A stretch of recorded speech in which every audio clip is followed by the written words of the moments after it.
राधे राधे। जय श्री मन्नारायण, जय श्री सीताराम। आप सभी को आज शिवरात्रि के इस पावन मंगलमय दिवस की हार्दिक बधाई। आज आप सभी लोग इस पावन मंगलमय दिवस में जानेंगे कि रुद्राष्टकम की महिमा क्या है और रुद्राष्टकम कहीं ना कहीं गुरु से, हमारे इष्ट से कैसे जुड़ा है। तो आज हम सभी लोग जानेंगे। देखिए, रुद्राष्टकम की महिमा गुरु जी से भी, अपने गुरु जी से भी इसलिए जुड़ती है क्योंकि जब भगवान भी कृपा ना कर रहे हो, जब भगवान भी ना हो, तब गुरु ही हमको भगवान से जोड़ते हैं। क्योंकि जब हमारी गुरु दीक्षा होती है, तब जब गुरु हमको मंत्र प्रदान करते हैं, उस मंत्र की जब मंत्रत्व से हमारी दीक्षा उस परंपरा, उस संप्रदाय से हो जाती है, तब हम लोग उस अधिकारी, इष्ट के मंत्र के अधिकारी हो जाते हैं, जिसका हम लोग जप करते हैं और उस परंपरा और अपने इष्ट से जुड़ जाते हैं। क्योंकि गुरु ही हमको अपने इष्ट देव, अपने भगवान से जोड़ते हैं। इसका प्रमाण और इसकी भावना भी रामायण जी से भी मिलती है, जो कि गोस्वामी तुलसीदास जी ने श्री रामचरितमानस में लिखा है।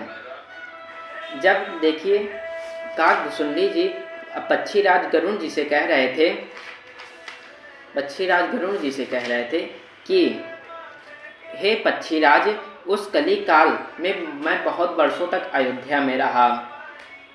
एक बार वहाँ जब अकाल पड़ा, तब यह विपत्ति के मारे विदेश चले गए थे। क्या हुआ कि गयो उज्जैनी सुन उरगारी, दीन मलिन दरिद्र दुखारी, गए काल कछु संपत्ति पाए, तय पुनि करो शंभु सेवकाए।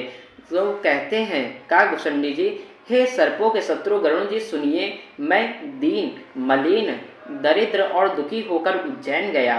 कुछ काल बीतने पर कुछ संपत्ति पाकर मैं वहीं भगवान शंकर की आराधना करने लगा। वहाँ पर एक विप्र थे। विप्र एक वैदिक शिव पूजा, वह शिव जी की पूजा करते थे। करई सदा ही काजू न दूजा, और वह शिव जी की सेवा के अलावा और उनके पास कोई दूसरा कार्य नहीं था। परम साधु परमारथ बिंदक, शंभु उपासक नहीं हरि निंदक। वह जो ब्राह्मण थे, वह परम साधु तथा परमार्थ के ज्ञाता भी थे। वह शंभु के उपासक थे, पर श्री हरि की निंदा बिल्कुल नहीं करने वाले थे। अर्थात ना तो वह किसी वैष्णव के प्रति, ना तो किसी भी हरि भक्त के प्रति, ना ही हरि जी के प्रति कोई भी निंदा का भाव नहीं रखते थे। फिर ते ही सेवौ मैं कपट समेता। फिर काकभुसुंडी जी क्या कह रहे हैं पक्षीराज गरुड़ जी से कि मैं कपट पूर्वक उनकी सेवा करता था। ते ही सेवौ मैं कपट समेता, द्विज दयाल अति नीति निकेता। वह ब्राह्मण बड़े ही दयालु, नीति के घर थे। बाहिज नम्र देखि मोहि साई, बेप्र पढ़ाव पुत्र की नाई। हे स्वामी, बाहर से नम्र देखकर ब्राह्मण मुझे पुत्र के भांति मानकर पढ़ाते भी थे। शंभु मंत्र मोहि द्विजवर दीन्हा, शंभु उपदेश विविध विधि कीना। उन ब्राह्मण श्रेष्ठ ने यहाँ तक मुझको शिव जी का मंत्र भी दे दिया और उनके अनेक प्रकार के उपदेश मुझको कहे। जपऊ मंत्र शिव मंदिर जाई। जब मैंने उनसे शिव जी का मंत्र प्राप्त कर लिया, तब मैं शिव मंदिर जाकर उनका मंत्र जपता था। हृदय दम्भ अहमिति अधिकारी। मेरे हृदय में और भी दम्भ और भी अहंकार बढ़ता ही गया दिन प्रतिदिन। तब क्या हुआ, मैं खल मल संकुल मति, नीच जाति बस मोह, हरि जन द्विज देखे जरऊ, करहु विष्णु कर दोहो। लेकिन जैसे कि विष्णु भगवान और शिव जी एक ही हैं, दोनों में कोई भी अंतर नहीं है, लेकिन यह काकभुसुंडी जी कह रहे हैं कि लेकिन मैं दुष्ट नीच जाति, पापमयी मुलीन बुद्धि वाला मोहवश श्री हरि के भक्तों से द्वेष करते था और द्विजों को देखकर ही जल उठते थे ये, और विष्णु भगवान से द्वेष करने लगे थे। यह आचरण देखकर इनके गुरुजी बहुत दुखी थे, जो मुझे नित्य ही भांति समझाते थे। ऐसा काकभुसुंडी जी पक्षीराज गरुड़ जी से कह रहे हैं। मुझे अत्यंत क्रोध उत्पन्न होता उन गुरु के ऊपर। दंभी को कभी नीति अच्छी लगती है? ऐसा काकभुसुंडी जी पक्षीराज गरुड़ जी से कह रहे हैं और फिर बता रहे हैं कि एक बार गुर लीन है बोलाई, मोह नीति बहु भांति सिखाई। एक बार गुरु जी ने मुझको बुलाया और बहुत प्रकार से परमार्थ की नीति शिक्षा दी कि हे पुत्र, शिव सेवा कर फल सुत सोई, अबिरल भक्ति राम पद होई। हे पुत्र, शिव जी का सेवा का फल यही है कि श्री राम जी के चरणों में प्रगाढ़ भक्ति हो। राम ही भजई तात शिव धाता, नर पावर के तिक बाता। हे तात, शिव जी और ब्रह्म जी भी श्री राम जी को ही बसते हैं, फिर नीच मनुष्य की बात ही क्या है। ब्रह्मा जी और शिव जी भी भगवान श्री राम के, भगवान श्री हरि के ही प्रेमी है, पर अभागे तू क्यों उनसे द्रोह करना चाहता है? क्या द्रोह करके तुझको कोई सुख मिलेगा? निश्चित ही सुख तुमको नहीं मिलेगा, परम दुख भोगोगे। इसीलिए मैं तुमको समझा रहा हूँ कि शिव जी की उपासना का यही परम फल है कि आपको श्री राम जी के चरणों के प्रेम मिले। इसीलिए पर मैं कुटिल, क्रोधी व्यक्ति, अहंकारी व्यक्ति, मुझको कुछ ना समझ में आया। मैं अपने गुरु जी से ही द्रोह करके बैठा। ऐसा काकभुसुंडी जी पक्षीराज गरुड़ जी से कह रहे हैं। फिर क्या हुआ? जब एक दिन हुआ कि एक बार हर मंदिर जपत रहो शिव नाम, गुर आयो अभिमान ते उठी नहीं कीन प्रणाम। एक दिन जब काकभुसुंडी जी शिव जी के मंदिर में शिव का नाम जप रहे थे, जो उन्होंने मंत्र जाप दिया था करने को, वह जप रहे थे, तो उसी समय गुरु जी वहाँ आ गए।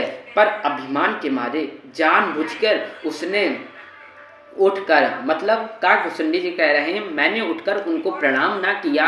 और पर गुरु जी दयालु थे, सो दयाल नहीं कहो कुछ, उड़ना रोस लवलेश, अति अघ गुर अपमानता, सही नहीं सके महे। गुरु जी बहुत दयालु थे, उनके मन में कोई भी भाव नहीं आया, कोई भी लेस मात्र क्रोध नहीं आया। पर गुरु का अपमान बहुत बड़ा अपमान होता है। अति अघ गुर अपमानता, सही न सके महेश। अर्थात जब गुरु जी का अपमान हुआ तो स्वयं शंभुनाथ, काशी विश्वनाथ, सांब सदाशिव इस क्रोध को सहन ना कर सके, इस अपमान को सहन ना कर सके। तब शंभु शिव आदिनाथ महादेव फिर मंदिर में स्वयं आकाशवाणी हुई, मंदिर माजिबई नभबानी, रे हत भाग्य अज्ञ अभिमानी। हे मूर्ख, हे अभिमानी, यद्यपि तेरे गुरु को क्रोध नहीं आया, यद्यपि तब गुरु के नहीं क्रोधा, अति कृपाल चित सम्यक बोधा। वे अत्यंत कृपालु चित्त के हैं और उन्हें पूर्ण तथा यथार्थ ज्ञान है। तदपि साप सट देहो तो ही नीति विरोध सहाय न मोहि। तो भी हे मूर्ख, मैं तुझको श्राप दूंगा, क्योंकि नीति का विरोध मुझे अच्छा नहीं लगता। नीति विरोध है सुहाई न मोहि, जो नहीं दंड करो खल तोरा, भ्रष्ट होई श्रुति मार्ग मोरा। अरे दुष्ट, यदि मैं तुझे दंड ना दूं तो यह सारा वेद मार्ग ही नष्ट हो जाएगा, भ्रष्ट हो जाएगा। जे सठ गुर सन ईर्षा करही, रौरव नरक कोटि जुग परही। हे मूर्ख, जो गुरु से ईर्षा करते हैं वह करोड़ों युगों तक रौरव नरक में पड़े रहते हैं। ऐसे सांब सदाशिव उनसे कह रहे थे।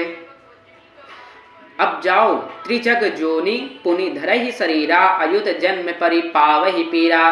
फिर वहां से निकल के वे त्रिय पशु पक्षी आदि योनि में शरीर धारण करते हैं और 10,000 जन्मों तक दुख पाते रहते हैं। अरे पापी, तू गुरु के सामने अजगर की भांति बैठा रहा। वे दुष्ट, तेरी बुद्धि पाप से ढक गई, तू सर्प हो जा और अधम से अधम भी इस अधोगति सर्प की नीच योनि को पाकर बड़े भारी पेड़ के खोखले में जाकर रहे। ऐसा श्री सांब सदाशिव ने उसको श्राप दे दिया।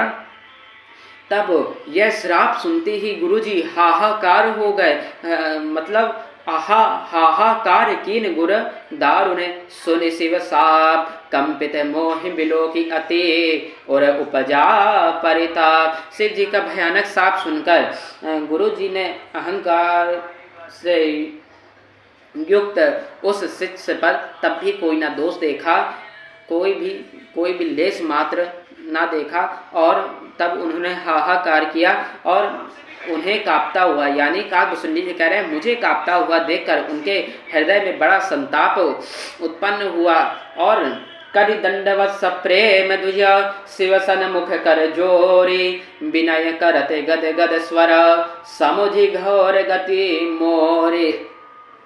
प्रेम सहित दंडवत करके वे ब्राह्मण श्री शिव जी के सामने हाथ जोड़कर मेरी भयंकर गति का विचार कर गदगद वाणी से विनती करने लगे। यही है रुद्राष्टकम जिसको इन्होंने विनती की।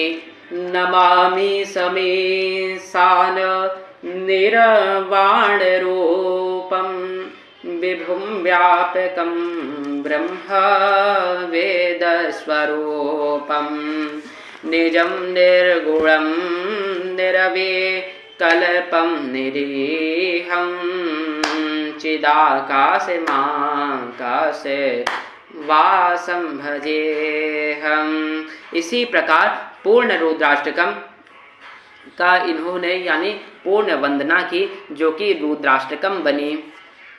निराकार मोंकार मूलम तुरीयम गिरा ज्ञान गोतेदमीशं गिरीशं करालम महाकाल कालम कृपालम गुणागार संसार पारम नतोहम तुषाराद्रिशंकासे गौरम गंभीरम मनोभूत कोटि प्रभा श्री शरीरम स्मरण मौलिक कल्लोलिनी चारु गंगा लसत भाल बालेन्दु कंठे भुजंगा चलत कुंडलम भ्रूड सुनेत्रम विशालम प्रसन्नाननम नीलकंठम दयालम मृगादेश चर्मांबरम मुंडमालम प्रियम शंकरम सर्वनाथम भजामि प्रचंडम प्रकृष्टम प्रगल्भम परेशम अखंडम अजम भानुकोटि प्रकाशम त्रयाशूल निर्मूलनम शूलपाणिम भजेयम भवानी पतिम भावगम्यम कलातीत कल्याण कल्पांतिकारी सदा सच्चिदानंद दाता पुरारे चिदानंद संदोह मोह पहारे प्रसीद प्रसीद प्रभो मन्मथारे नायावधुमानाथ पादारे विंदम भजन्ति लोके परे वा नारायणम न तावसुखम शांति संतापनासम प्रसीद प्रभो सर्वभूतादिवासम न जानामि योगम जपम नैव पूजां नतोऽहं सदा सर्वदा सम्मुदभ्यं जराजन्म दुःखौगता तप्यमानं प्रभो पाहि आपन्नमामि शम्भो।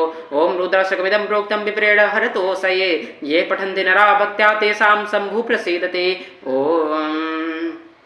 ऐसे गुरु जी ने उस अपने शिष्य के लिए यानी काकभूषुंडी जी के लिए प्रार्थना की और कहा, हे शिव जी मुझे क्षमा करिए, क्योंकि जब वंदना की तब शिव जी उनके गुरु जी से प्रसन्न हुए, कहते हैं वर मांगिए। तो वह गुरु जी क्या कहते हैं, हे प्रभु आप मुझसे अगर प्रेम रखते हैं तो मुझे पहला वर अपने चरणों में भक्ति देकर दूसरा यह करिए कि इस शिष्य को क्षमा कर दीजिए, ये तो अज्ञानी है, जब ब्रह्मा जी भी आपका पार नहीं पा सके तो यह तो बेचारे अज्ञानी मनुष्य है, इसको क्षमा कर दीजिए।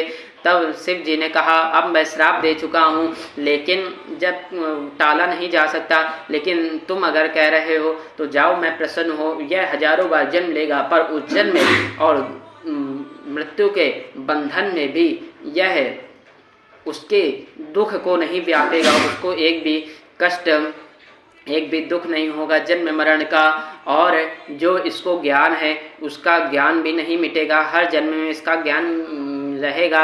इसी प्रकार यह रुद्राष्टकम की बहुत ही बड़ी महिमा है, जो साक्षात शिव शंकर जी को भी प्रसन्न कर देती है। और मैं आप सभी को जैसा कि बताऊं कि श्रीमन्नारायण और श्री हरि, जैसे कि हरि भगवान विष्णु भगवान के ही एक ही नाम है, यह शिव शंभु के भी नाम हैं, यह ब्रह्मा जी के भी नाम हैं, क्योंकि शिव जी ब्रह्मा जी विष्णु जी किसी भी देवी देवता में कोई भी अंतर नहीं, क्योंकि यह सब एक हैं। देखिए भगवान शिव भगवान विष्णु एक ही हैं और जो देवता हैं वह उनके अंश हैं, वह उनके ही रूप हैं। इसीलिए भगवान विष्णु भगवान शिव में कोई भी अंतर नहीं है। और आप सभी को पुनः एक बार महाशिवरात्रि के इस पावन पर्व की हार्दिक बधाई, हार्दिक शुभाशया, हार्दिक शुभकामनाएं। फिर मिलते हैं अगले वीडियो में, तब तक के लिए राधे राधे, जय श्रीमन्नारायण, जय श्री सीताराम, हर हर महादेव शंभो।